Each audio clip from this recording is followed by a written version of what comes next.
बिस्मिल्लाहिर्रहमानिर्रहीम। नाज़रीन अस्सलाम वालेकुम, मैं हूँ इमरान वसीम।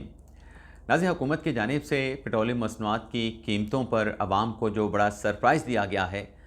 लोग ये तवक्को कर रहे थे कि गुज़िश्ता हफ़्ते के मुकाबले में जो इंटरनेशनल मार्केट्स में पेट्रोलियम मसनूआत की कीमतों में जो खातर खा कमी रिकॉर्ड की गई है, उसकी रोशनी में और वज़ीर आज़म शहबाज शरीफ के वादे के तहत ये जो बेनिफिट है इंटरनेशनल मार्केट में पेट्रोलियम मसनूआत की कमी का जो फ़ायदा है, वो हुकूमत की जानिब से आवाम को पास ऑन किया जाएगा। लेकिन आवाम के तवक्कुआत के बरक्स गुज़िश्ता रात जो नोटिफिकेशन जारी किया गया, उसमें पेट्रोल और डीज़ल की कीमतों को बरकरार रखा गया है।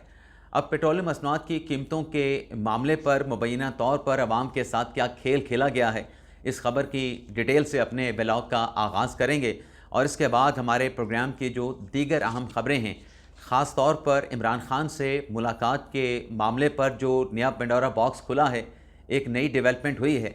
पाकिस्तान तहरीक इंसाफ के सीनियर रहनुमा का सब्र का पैमाना क्यों छलक गया है, उनकी जानिब से मुलाकात के मामले पर खामोशी को क्यों तोड़ा गया है, इस खबर की तफसीलात पर भी आगे चल के आप नाज़रीन को आगाह करेंगे। और फिर फेक न्यूज़ पर खातून एंकर क्यों मुस्तफ़ी हुई, फेक न्यूज़ का मामला क्या है, इस खबर की तफसीलात से भी आप नाज़रीन को आगे चल के अपडेट करेंगे। लेकिन व्लॉग का आगाज़ करने से पहले मेरी तौबा है कि आप देखने वालों से मैंने चैनल सब्सक्रिप्शन की दरख्वास्त नहीं करनी, क्योंकि इससे पहले पिछले चंद दिनों से जो मैं सब्सक्रिप्शन की दरख्वास्त कर रहा हूँ, तो सब्सक्रिप्शन की बजाय उल्टा जो सब्सक्राइबर हैं वो माइनस हो रहे हैं और गुज़िश्ता एक हफ़्ते में 62 जो सब्सक्राइबर हैं वो माइनस कर गए हैं। तो सब्सक्रिप्शन की दरख्वास्त नहीं करेंगे। अपनी पहली ख़बर से व्लॉग का आगाज़ करेंगे जो पेट्रोलियम मसनूआत की कीमतों में तवक्को की जा रही थी, लेकिन उसके बरक्स जो है, तवक्कुआत के बरक्स जो है, हुकूमत ने फ़ैसला क्यों किया जिसमें पेट्रोल और डीज़ल की कीमत को बरकरार रखा गया है। इस खबर की डिटेल से अपने प्रोग्राम का आगाज़ करते हैं। नाज़रीन, जब ईरान इसराइल अमेरिका जंग का आगाज़ होता है, तो इस जंग की वजह से इंटरनेशनल मार्केट में जो पेट्रोलियम मसनूआत की कीमतें बढ़ती हैं, तो हुकूमत की तरफ से पहले 8 रुपये पेट्रोलियम मसनूआत की कीमतों में इजाफ़ा किया गया, फिर 55 रुपये का इजाफ़ा किया गया, फिर 137 रुपये का इजाफ़ा किया गया। लेकिन जब यकदम यानी सडनली 137 रुपये का हुकूमत ने एक बर्डन जो है आलमी मार्केट में कीमतों पर जो इजाफ़ा हुआ, आवाम को पास ऑन किया, तो वज़ीर आज़म शहबाज शरीफ साहब की तरफ से प्रॉमिस किया गया कि जैसे ही इंटरनेशनल मार्केट में कीमतों में कमी होगी, उसका फौरी जो फ़ायदा है, जो बेनिफिट है, वो आवाम को पास ऑन किया जाएगा। अब हुआ ये है कि पिछले हफ्ते तो हुकूमत की जानिब से पेट्रोल की कीमत में 74 रुपये की कमी की गई थी, लेकिन आवाम इससे ज़्यादा एक्सपेक्ट कर रहे थे।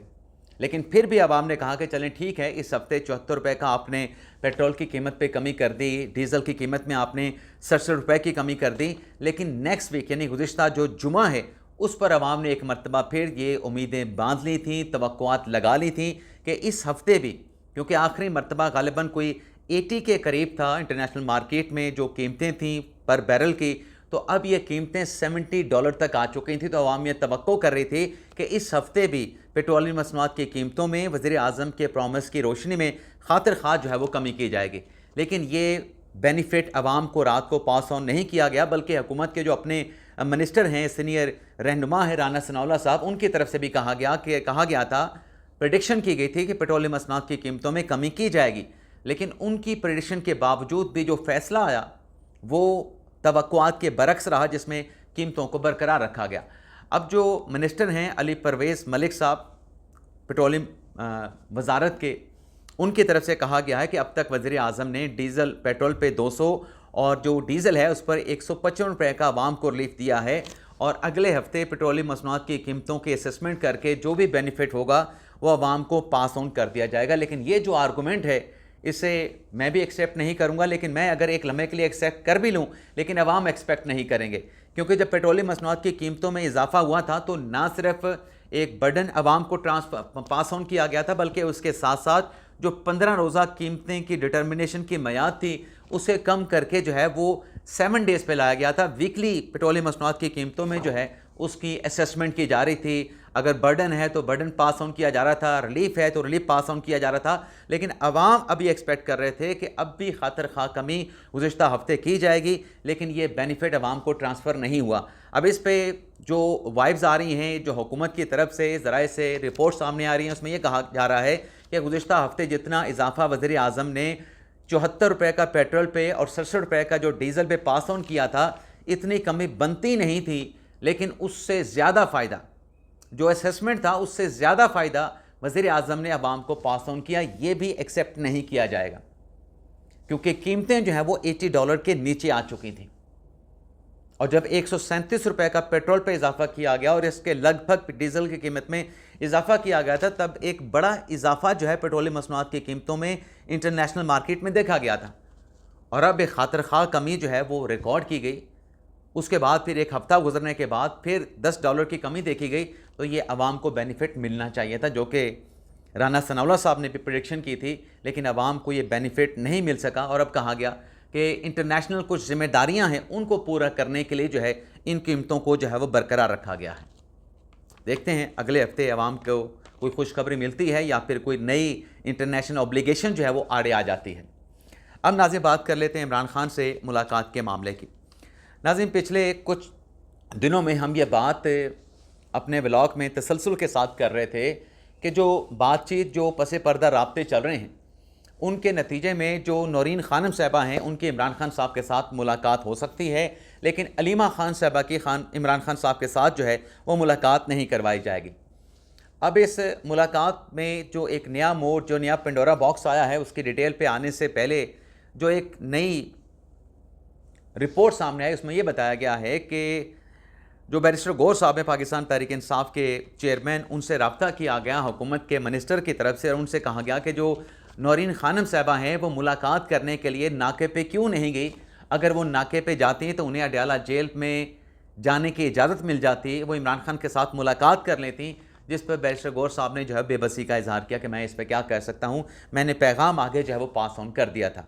लेकिन नाज़रीन आपको याद होगा कि जब मंगल के दिन जो कि खान साहब के साथ मुलाकातों का दिन होता है, खान साहब की बहनें अडयाला जेल के बाहर मौजूद थीं, उनकी तरफ से ये कहा जा रहा था कि हमें तहरीरी तौर पे हमसे रिटन एप्लीकेशन मांगी जा रही है कि आप तहरीरी तौर पे लिख के दें तो फिर आपकी इमरान खान साहब के साथ मुलाकात करवाई जाएगी। अब अगर चलें ये कोई डिमांड भी थी, कोई रिटन एप्लीकेशन की, इसमें हर्ज क्या था? अगर इमरान खान साहब की बहनें या नौरीन खानम साहबा लिख के दे देती तो इसमें क्या हर्ज होता? दरख्वास्त में यही लिखा जाता ना कि हम रूल्स के तहत हमारी भाई के साथ, इमरान खान के साथ मुलाकात करवाई जाए। यानी कानून से हटके या रूल से हटके तो मुलाकात की वैसे इजाज़त नहीं होती। और एप्लीकेशन में अगर आपसे ये कहा गया, अगर ये कहा गया कि आप कहें कि कानून और रूल्स के मुताबिक इमरान खान साहब के साथ मुलाकात करवाई जाए, तो इसमें क्या हर्ज होता? आप इमरान खान साहब के सेहत से मुतल्लिक सैकड़ों सवालात उठाते हैं। अगर नौरीन खान साहबा अंदर चली जाती, चौकी पे चली जाती, नाके पे चली जाती, बैरिस्टर गौर साहब के मुताबिक, हुकूमती मिनिस्टर के मुताबिक, जो ख़बर सामने आई है उस रिपोर्ट के मुताबिक, तो ये मुलाकात भी होती और ख़ान साहब की जो खैर खैरियत है, खैर खैरियत की जो अपडेट, लेटेस्ट जो डिटेल है वो भी सामने आ जाती। अब आज क्या हुआ है, मज़ीद डिटेल तो मैं आगे चल के आपके साथ शेयर करूँगा। अलीमा खान साहबा ने और बुशरा बीबी साहबा की बेटी की तरफ से इस्लामाबाद हाई कोर्ट में एक एप्लीकेशन फ़ाइल की गई है। अब ये भी तो आपने तहरीरी दरख्वास्त दायर की है, आप अदालत से इजाज़त लेने जा रहे हैं। डायरेक्टली जब आपसे दरख्वास्त का कहा गया तो आपने रिटन एप्लीकेशन नहीं दी, और ये भी आपके बकौल के आपको रिटन एप्लीकेशन का कहा गया, जबकि जो रिपोर्ट सामने आई है उसमें ऐसी कोई बात नहीं। बल्कि मोहसिन नकवी साहब ने बैरिस्टर गौर से फ़ोन किया, वो पार्लियामेंट में मौजूद थे, और जब कॉल अटेंड नहीं हुई तो फिर उनको कहा गया कि आप जैसे ही मैसेज देखें आप कॉल करें। तो फिर जब कॉल हुई तो बताया गया कि नौरीन खानम क्यों नहीं गई, उनकी मुलाकात हो जाती। तो बैरिस्टर गौर साहब बेबसी का इजहार करते हैं। मुनीफ फ़ारूक साहब ने अपने ब्लॉग में इसी खबर का जिक्र किया, इन्हीं तफसीलात का जिक्र किया, इसी रिपोर्ट का उन्होंने तज़किरा किया है। अब जो इस्लामाबाद हाई कोर्ट में गए हैं वहाँ पे सलमान सफदर साहब ने एप्लीकेशन फ़ाइल की। उसमें आप ये देखें कि सलमान सफदर साहब एप्लीकेशन में ये लिख रहे हैं कि 8 अप्रैल को इमरान खान साहब के साथ जो मुलाकात हुई उसमें यह पता चला कि उन्हें कैद तन्हाई में रखा जा रहा है। 6 माह से इमरान खान की कोई मुलाकात किसी से नहीं करवाई गई। इमरान खान साहब को जो है वो 22 घंटे कैद तन्हाई में और बुशरा बीबी साहबा को 24 घंटे कैद तन्हाई में रखा जाता है।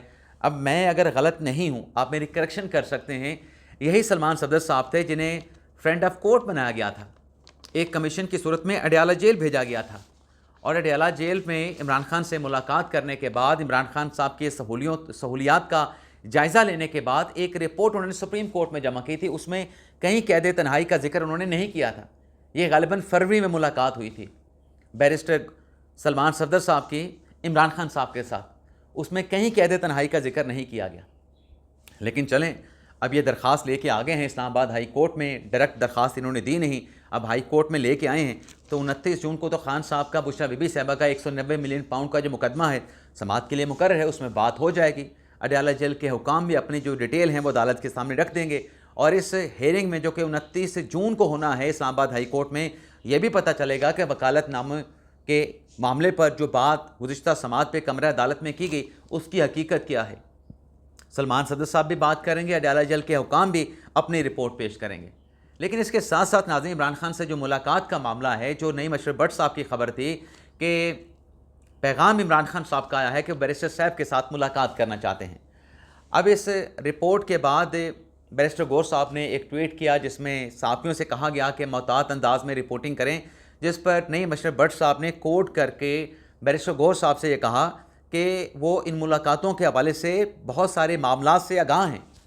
बैरिस्टर गौर साहब को उन्होंने डायरेक्टली जवाब दिया उनके पोस्ट का, और उन्होंने जवाब दिया कि ये बात कहाँ से निकले कि इमरान खान साहब जो हैं बैरिस्टर सैफ के साथ मुलाकात करना चाहते हैं।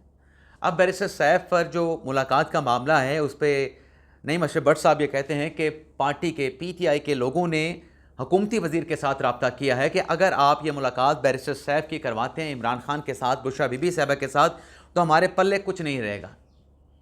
अब इस पे कौन जीतता है कौन हारता है, लेकिन एक बात नाज़रीन जो सामने आ रही है, किसकी जीत होगी किसकी हार होगी, PTI के कुछ साबका रहनुमाओं की तरफ से, PTI के कुछ मौजूदा रहनुमाओं की तरफ से इस मामले पर लब कुशाई की गई है, खामोशी को तोड़ा गया है। फैसल चौधरी साहब हैं, जब तक वो इमरान खान साहब के वकील रहे मुलाकातों में कोई रखना नहीं था, बड़े तवातुर के साथ खान साहब के साथ मुलाकातें होती थीं। अब फैसल चौधरी साहब ने भी लिखा है, फवाद चौधरी साहब ने भी लिखा है कि अगर बैरिस्टर सैफ की मुलाकात हो जाती है, बैरिस्टर सैफ ने माजी में इमरान खान साहब के जितने भी मामलात थे उन्हें बड़ी दानिशमंदी के साथ संभाला है, तो ये मुलाकात करने दी जाए, इसमें रखना या किसी किस्म की रुकावट ना डाली जाए। आप ये मुलाकात होने दें बैरिस्टर सैफ की। इस पर क्यों एतराज़ात उठाए जा रहे हैं, इस पर क्यों जो है वो सवालात और उंगलियां उठाई जा रही हैं। लेकिन चलें, ये तो PTI का हिस्सा नहीं, चले हम ये मान लेते हैं। लेकिन अली मोहम्मद ख़ान साहब तो पाकिस्तान तहरीक इंसाफ का हिस्सा है ना, और सीनियर रहनुमा है पाकिस्तान तहरीक इंसाफ के, उन्होंने भी इस मामले पर लब कुशाई की है। अब अली मोहम्मद ख़ान साहब जो कहते हैं वो भी नाज़रीन सुनने के लायक है, पढ़ने के लायक है। अली मोहम्मद ख़ान साहब ने कहा कि इमरान खान से मुलाकात का कोई भी मौका ज़ाया ना किया जाए, शख्सियात अहम नहीं, इमरान खान अहम है। पार्टी क़यादत या फैमिली मेम्बरान में से जिसे भी मौका मिले मेहरबानी फरमाएँ अडयाला जेल के अंदर जाएँ, खान साहब की खैर खबर लेकर आएँ। यही मशवरा मैंने पार्लिमानी पार्टी के इजलास में भी दिया था। जिस भी ज़िम्मेदार शख्सियत को मौका मिले वो अडयाला जेल के अंदर जाए, मुलाकात के लिए कोई शर्त ना रखी जाए, बल्कि इमरान खान से मुलाकात की जाए।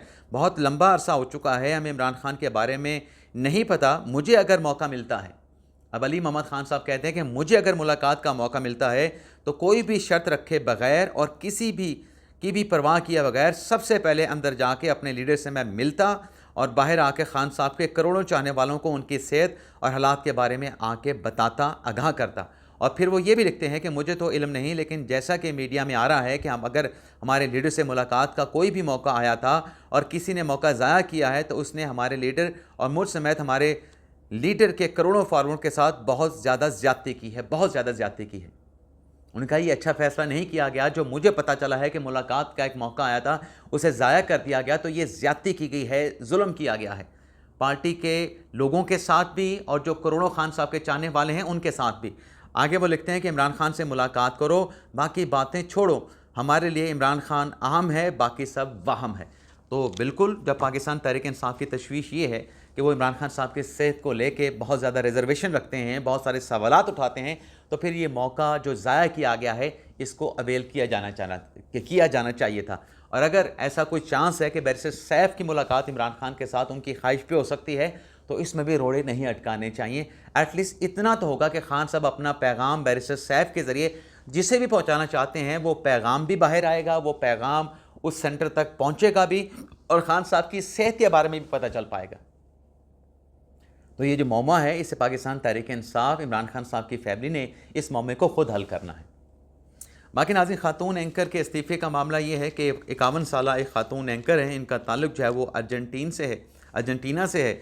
और फुटबॉल वर्ल्ड कप में आपको पता है कि अर्जेंटीन की टीम और उसमें जो लियोनेल मेसी हैं लोगों की तवज्जो का मरकज़ बने हुए हैं, तो ख़ातून एंकर ने लाइव शो में ये ख़बर दी कि जो मेसी हैं उनके वालिद का इंतकाल हो गया है। लेकिन जब इस खबर की तस्दीक नहीं हुई तो ख़ातून एंकर ने अपने शो में बताया कि इस खबर की तस्दीक नहीं हुई है और फैमिली की जानिब से तरदीद की गई है और मेसी के वालिद के इंतकाल की, वफ़ात की जो खबर है उसे बेबुनियाद उन्होंने करार दिया। लेकिन बाद अज़ां ख़ातून एंकर ने अपने इस खबर देने पे, लाइव शो में खबर देने पे शर्मिंदगी का इज़हार किया, माफ़ी मांगी और साथ में उन्होंने बताया कि मुझे ये खबर मेरी प्रोडक्शन टीम ने दी थी, लेकिन चूंकि मेरे पास ऐसा कोई मौका नहीं था उसकी तस्दीक का, मैंने इस खबर को आगे आवाम तक पास ऑन कर दिया। मुल्क में एक शौक़ की कैफियत जो है वो बन गई, तो मैं इस पर शर्मिंदा भी हूँ और अपने इस एंकर के अहदे से ख़ातून एंकर ने मुस्तफ़ी होने का ऐलान कर दिया। अब ख़बर दी थी प्रोडक्शन टीम ने, ख़ातून एंकर ने उस खबर को पढ़ दिया था, लेकिन एथिक्स को देखते हुए, मीडिया एथिक्स को देखते हुए उन्होंने अपनी पोजीशन से मुस्तफ़ी होने का फ़ैसला किया।